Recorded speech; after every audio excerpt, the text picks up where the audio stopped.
Olá, tudo bem? Meu nome é Jorge Rodrigues, sou advogado, especialista em Direito Previdenciário. Você está aqui no canal da Rodrigues e Bittencourt Advogados. Hoje eu vou falar sobre uma perícia judicial federal de cardiopatia. Como funciona, o que o perito busca numa análise de uma perícia dessa, tá ok? Antes de iniciar o vídeo, eu vou pedir para você já curtir, compartilhar e marcar os amigos, tá? Vamos lá, então. Laudo pericial de incapacidade. Então, a pessoa entrou na Justiça Federal pedindo aí o restabelecimento do seu auxílio-doença ou, no caso de uma incapacidade total e permanente, uma aposentadoria por invalidez. A pessoa tinha problemas cardíacos, né? O INSS, ela ficou em benefício um tempo e depois o INSS deu alta para ela, depois de longos anos, tá, em auxílio, o INSS deu alta, naquela época do pente fino, há 2 anos atrás, aí ela estava lutando para se aposentar e aí encaminhou o pedido de aposentadoria. O juiz determinou então que fosse feita uma perícia com o especialista, que a melhor coisa que tem é o especialista, tá? Apesar de algumas perícias serem encaminhadas para clínico geral, a minha opinião pessoal que clínico geral, infelizmente, não tem, não sabe os detalhes daquela doença específica, os efeitos que dá determinada medicação, são os detalhes mesmo de cada profissional, né? Então, o cardiologista cuida do coração, o ortopedista da parte ortopédica, o psiquiatra da parte de psiquiatria, então cada um no seu quadrado, mas a minha opinião é que o ideal é que seja um especialista mesmo, tá? E às vezes com especialista ainda assim é difícil passar, mas nesse caso aqui, a pessoa foi encaminhada então para um cardiologista, tá? E o cardiologista, o que ele faz na perícia? Ele vai responder as perguntas da justiça. Então a justiça já manda para ele, o juiz federal, um rol de perguntas que ele tem que responder, para que ao final ele conclua para uma aposentadoria, um auxílio ou nenhum dos dois, seria a alta mesmo. Nesse caso aqui, o paciente, né? O médico fez as perguntas para ele, então ele pergunta nome, idade, data de nascimento. A idade é importante para verificar também o tipo de doença, a evolução da doença e a idade. Então ele registra aqui a idade da pessoa. Escolaridade, né? Até quando estudou essa pessoa, né? Então ele registra aqui. Então nesse caso aqui estudou até o ensino fundamental. E a profissão da pessoa, nesse caso aqui específico, a profissão da pessoa quando ela se tornou incapaz era ferreiro, né? E aí o perito pergunta também quanto tempo ela estava nessa atividade, nesse caso aqui mais de 20 anos na atividade de ferreiro. E o trabalho da pessoa aqui, ele já identificou, já colocou trabalho braçal, tá? Então mais de 20 anos no trabalho braçal. E aí ele pergunta também o perito até quando exerceu essa atividade. E aí ele colocou aqui a data, né, há 2 anos atrás, exercia, depois parou de exercer, porque ficou incapacitado de trabalhar pela doença. Adiante, pergunta se foi submetido a alguma reabilitação profissional, se o INSS reabilitou ele para outra função, outra profissão. A resposta do paciente aqui foi não tinha feito isso nunca. E aí perguntou também quais as experiências de trabalho anteriores, já trabalhou com o quê? Já fez o que antes disso? E aí ele colocou aqui, nesse caso aqui, né, a pessoa era ajudante pedreiro, então já ficou registrado aqui qual a função dela. Isso para verificar se as atividades que a pessoa exerce, se elas são braçais, nesse caso aqui é braçal, e se elas vão implicar aí na questão médica da pessoa, tá? Por isso que ele pergunta a profissão atual e a anterior. Motivo alegado da incapacidade, aí já registrado aqui como cardiomiopatia isquêmica, tá? Então já veio registrado qual é a doença, está incapacitado por quê? Aí o perito já coloca. Depois vem o histórico, a anamnese, onde o perito coloca aqui, faz a análise geral da pessoa, né? Então já colocou aqui o paciente, a idade, aí ele botou aqui obeso, problemas de pressão alta, diabético, com 4 stents, 2 angioplastias. Então já botou todos os problemas de cardiopatia que a pessoa tem. Dispneia aos mínimos esforços, ou seja, falta de ar quando faz qualquer esforço, tudo registrado. O perito vai perguntando para a pessoa, né? E aí, tu veio andando aqui, veio andando até o consultório, alguém te trouxe, veio sozinho? Ah, vem sozinho. E aí, quando tu trabalha, o que tu sente? Não, sente falta de ar, dor no peito, cansaço. Então ele vai colocando, vai registrando tudo que a pessoa sente, tá? Documentos médicos analisados. Então o que o perito analisou? Aqui foi um ecocardiograma. Que mais? Ecocardiograma de 2019. E aí colocou aqui, o perito colocou também o resultado do laudo desses exames, tá? Então, quando a pessoa apresenta o exame, no final do exame tem o laudozinho ali, a conclusão do exame. Então, o perito pegou aquela conclusão e colocou aqui, tá? O que cada exame diz. Então, é importante olhar bem os exames para ver qual exame vai ser anexado ao processo, tá? Porque alguns vale a pena anexar, outros não vale a pena anexar o processo. Depois vem o exame físico, né, e estado mental. Então o perito vai dar analisa também essa questão.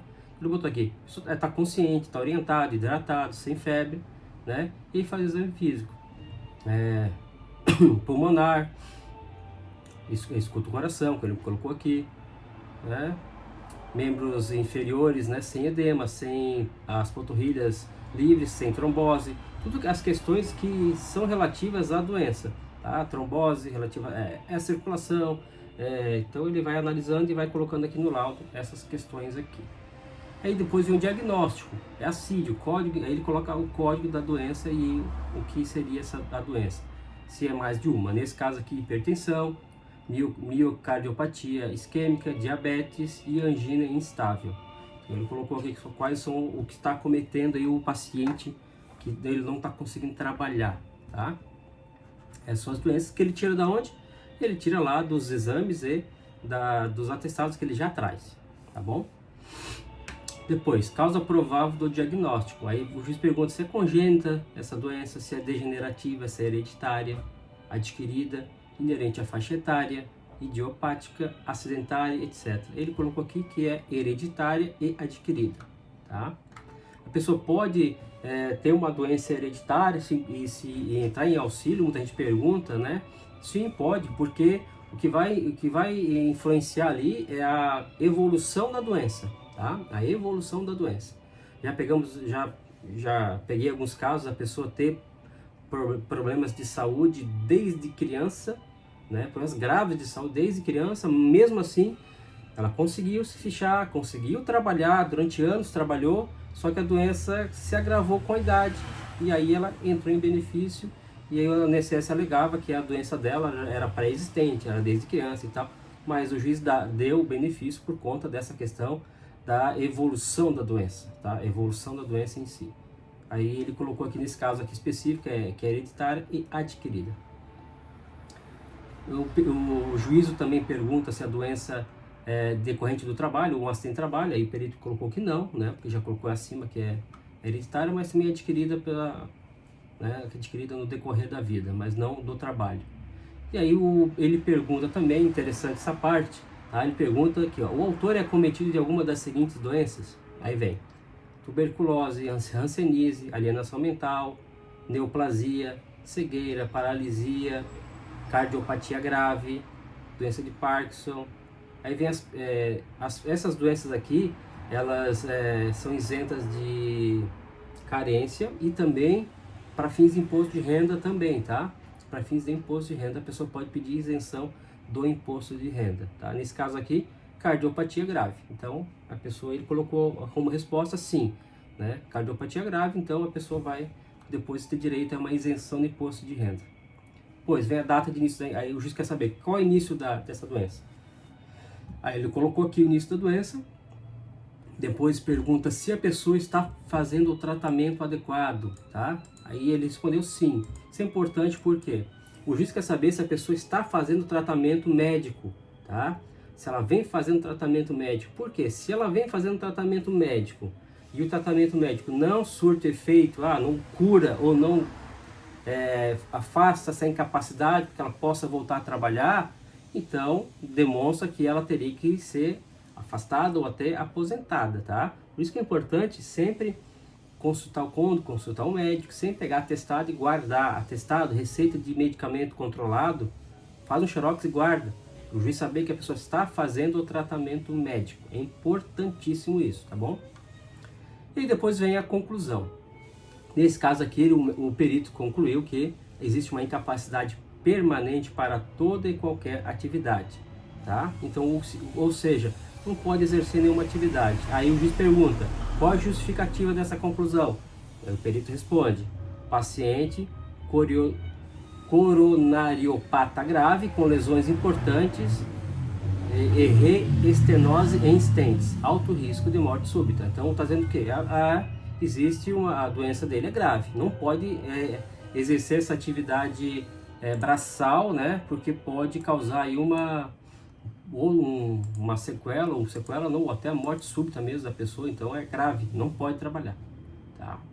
E aí ele pergunta qual é a data de início dessa incapacidade permanente. Aí ele colocou já a data anterior, que é a data que foi apresentado os exames.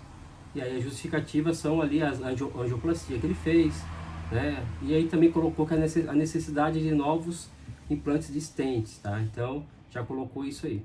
Então tudo isso aqui, toda essa análise que o perito faz, que ele coloca, serve para ele fazer o quê? Para ele dar a conclusão e a justificativa, e também para o juiz, né, avaliar. Muitas vezes aqui o perito ele faz toda essa análise, responde todas as perguntas, e na hora de dar a conclusão, às vezes ele não dá uma incapacidade total e permanente, tá? Incapacidade total e temporária. Então caminha só com auxílio-doença. Mas mesmo assim, depende como ele responde as perguntas. Às vezes um recurso no tribunal se consegue reverter e trazer para uma aposentadoria por invalidez, tá? Então é muito importante estar bem ciente do que o perito precisa saber. Então ele vai precisar dos exames, tá? Os exames antigos, os exames atuais. Os exames tem que olhar bem as conclusões de cada exame para ver se vai anexar, se não vai anexar cada exame. Atestados, demonstrar que está fazendo tratamento médico, né, se está surtindo efeito, não está surtindo efeito. Muita gente entra com ação na justiça e uma vez perde, entre 2 vezes perde, 3 vezes perde.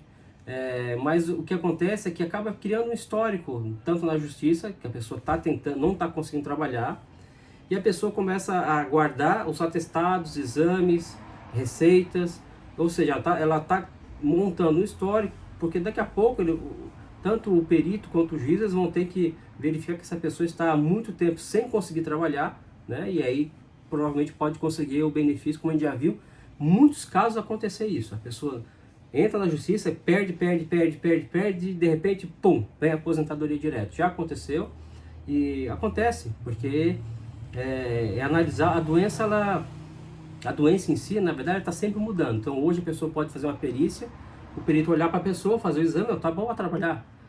Na semana seguinte a pessoa vai fazer a perícia, na outra semana, nossa, a pessoa aqui não tem condição nenhuma de trabalhar, tem que estar aposentada por invalidez. Então a doença ela varia muito, como ela está atuando no organismo da pessoa, e aí por isso tem perícias que a pessoa não passa, e às vezes a pessoa, tu olha para a pessoa e olha os exames e tudo, olha os atestados, e não, essa pessoa não pode estar trabalhando. E por que não passa na perícia? Às vezes não passa porque não faz esse controle aqui de toda a documentação, atestados, receitas, exames antigos, atuais.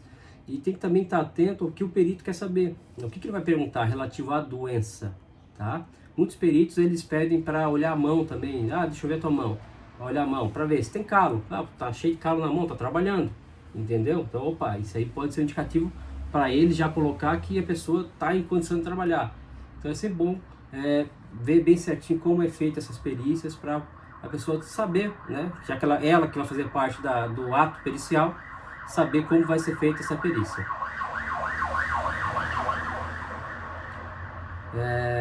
Bom, sobre essa questão aqui do laudo pericial, né? Gostaria que você, se você gostou do vídeo, dá uma curtida, comenta, né? E compartilha também com os amigos, aí marca um amigo que está passando por uma dificuldade, tem problema cardíaco, e aí não sabe que quem tem problema cardíaco pode pedir a isenção de imposto de renda, às vezes está pagando imposto de renda e pode pedir a isenção, e às vezes até pedir os meses que já pagou de imposto de renda, pedir a restituição. Então tem vários detalhes que a pessoa pode, uma pessoa ajudar a outra, desde que compartilhe o vídeo, né, com os amigos e marque os amigos também. Tá bom, pessoal? Gostaria que você curtisse, compartilhasse, marcasse os amigos e ficasse sempre ligado aí nos vídeos da Rodrigues e Bittencourt Advogados. Forte abraço e muito obrigado.